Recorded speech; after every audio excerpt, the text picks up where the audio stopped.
लोगों को अभी भी भीषण गर्मी से राहत मिलने की उम्मीद नहीं है। हरियाणा और दिल्ली समेत अब मौसम विभाग ने उत्तर भारत के लिए ऑरेंज अलर्ट जारी किया है। एक रिपोर्ट आप देखिए।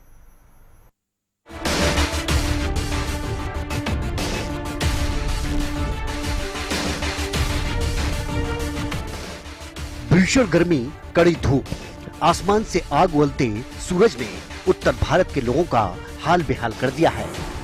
गर्मी के तांडव ने हरियाणा और दिल्ली समेत उत्तर भारत के लोगों को घरों में कैद कर दिया है। भले ही लोगों की निगाहें आसमान पर टिकी थी और आगामी प्री मानसून की बरसात से राहत की उम्मीद थी, अब मौसम विभाग की चेतावनी ने उत्तर भारत के लोगों की उम्मीदों पर पानी फेर दिया है। आईएमडी की ओर से जारी किए गए अलर्ट में उत्तर भारत में गर्मी का ऑरेंज अलर्ट जारी किया गया है। अगले 4 दिन भीषण गर्मी की आशंका जताई गई है। हरियाणा, दिल्ली समेत कई राज्यों में भीषण गर्मी का अलर्ट जारी किया गया है। हरियाणा के कुछ जिलों में अधिकतम तापमान 45 डिग्री के पार हो सकता है। अगले कुछ दिन हीट वेव के थपेड़े लोगों को बेहाल करेंगे और शाम के समय धूल भरी आंधी चलने की संभावना जताई गई है। गर्मी का ऑरेंज अलर्ट हरियाणा के कुछ जिलों में अधिकतम तापमान 40 से 45 डिग्री भी पार कर चुका है।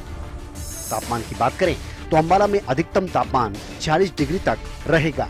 सिरसा में 46, करनाल में 39, चरखी दादरी में 47, झज्जर में भी 47 और नारनौल में 45 डिग्री तक तापमान रहेगा।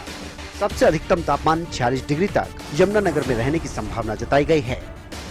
गर्मी की बात करें तो 48 डिग्री सेल्सियस से ऊपर पारा जा रखा है और इतनी लू चल रही है कि आदमी का सुबह 9 बजे ही निकलना हाल बेहाल हो जाता है। बचाव तो बहुत जरूरी है जी। मेरे हिसाब से तो घर से निकलना नहीं चाहिए। बिल्कुल जो प्री कार्स होते हैं गर्मी के, उसमें तो निकलनी चाहिए। सुबह शाम में कोशिश करो बाहर निकलने की। और सबसे बड़ी बात है, पानी की इंटेक बहुत बढ़ानी चाहिए आपको। देखिए, जैसा आप जानते हैं एकदम से गर्मी पड़ी है और सरकार द्वारा भी इसके बारे में हिदायतें जारी करी जा चुकी हैं।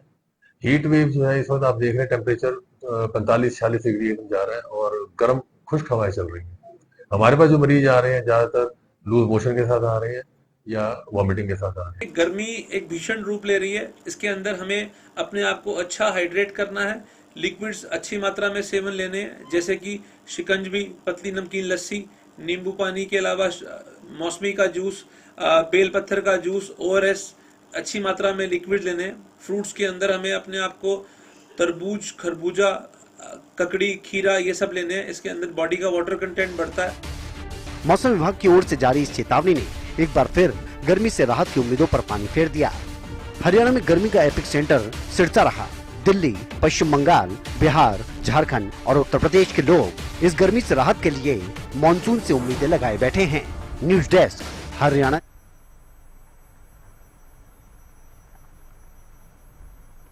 राजीव सुल्तानिया हमारे संवाददाता कनीना से हमारे साथ जुड़ गए हैं अधिक जानकारी के साथ। राजीव, फिलहाल क्या कुछ स्थिति है मौसम को लेकर? जी हितेंद्र जी, मैं आपको बताना चाहूंगा इस समय हम कनीना में मौजूद है और आज के टेम्परेचर की हम बात करें तो महेंद्रगढ़ जिले का जो टेम्परेचर है वो 45 डिग्री के आसपास है और रात का जो टेम्परेचर था वो भी 33 डिग्री के आसपास था। गर्मी जो है ना वो लगातार बढ़ रही है। पिछले 15 से 20 दिनों से लगातार गर्मी बढ़ने से आम जो जनजीवन है वो प्रभावित हो रहा है। बच्चों से लेकर बुजुर्गों तक बहुत परेशानी का सामना करना पड़ रहा है, क्योंकि इस समय जो है गर्मी भयंकर पड़ रही है। गर्मी ज्यादा पड़ने से बच्चे व बुजुर्ग जो है वो बीमार पड़ रहे हैं। हॉस्पिटलों में मरीजों की संख्या बढ़ रही है। वहीं स्वास्थ्य विभाग के द्वारा भी ये लगातार एडवाइजरी जारी की जा रही है कि घर पर ही रहे, बहुत जरूरी कार्य हो तो ही घर से बाहर निकले और समय समय के ऊपर ज्यादा से ज्यादा पानी पीते रहे, लिक्विड ज्यादा लेते रहे और खाना भी समय पर खाते रहे, नहीं तो बीमार पड़ने की जो संभावना है वो ज्यादा हो जाती है। इसीलिए जो मौसम की मार है वो आम आदमी से लेकर पशुओं पर भी गिर रही है, क्योंकि पशुओं का भी जो ना इस गर्मी में बहुत बुरा हाल है, क्योंकि कहीं ना कहीं जो तालाबों में पानी है वो सूख गया है।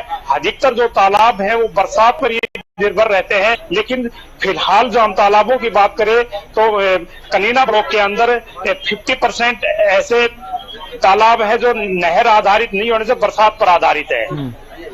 तो वो सभी लगभग सूख चुके हैं, ये आप कह रहे हैं। यानी जो बहुत ज्यादा असर है इस भीषण गर्मी का देखने को मिला है, और किन किन सेक्टर्स पर इसका असर देखने को मिल रहा है? क्या दुकानदार भी इससे प्रभावित हो रहे हैं और विशेष रूप से सब्जी विक्रेता और सब्जी उत्पादक जो किसान हैं उन पर क्या कुछ असर इसका देखने को मिल रहा है इतनी भीषण गर्मी का?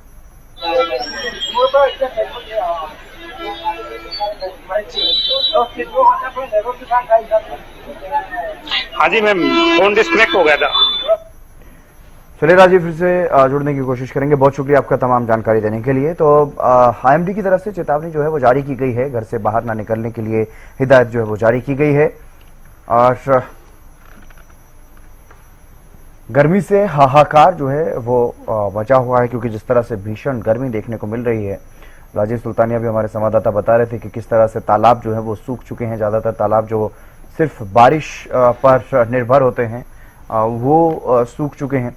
राजीव हमारे संवाददाता फिर से हमारे साथ जुड़ गए हैं। राजीव, आप बता रहे थे कि कितना असर इस भीषण गर्मी का देखने को मिल रहा है। मैं जानना चाहता हूं कि सब्जी विक्रेता और सब्जी उत्पादकों पर क्या कुछ असर इस भीषण गर्मी का देखने को मिल रहा है? जी देखिए, सब्जी या फल विक्रेताओं की हम बात करें तो अधिकतर जो सब्जी और फल विक्रेताओं का यही कहना है कि गर्मी के चलते फ्रूट्स और जो सब्जी है वो बहुत जल्दी खराब हो जाती है। उससे कि जो उनको भारी नुकसान का भी सामना करना पड़ रहा है, क्योंकि दोपहर के समय में लोग जो है अपने घरों से बाहर नहीं निकलते। ये फ्रूट विक्रेताओं को भी झेलनी पड़ रही है, क्योंकि जो भीषण गर्मी है, इस भीषण गर्मी में फल और फ्रूट्स इतने जल्दी खराब हो जाते हैं, जिसकी मार जो है वो फ्रूट्स विक्रेताओं को, क्योंकि 50% सब्जी खराब होने से उनको आर्थिक मार जो ना पड़ती है।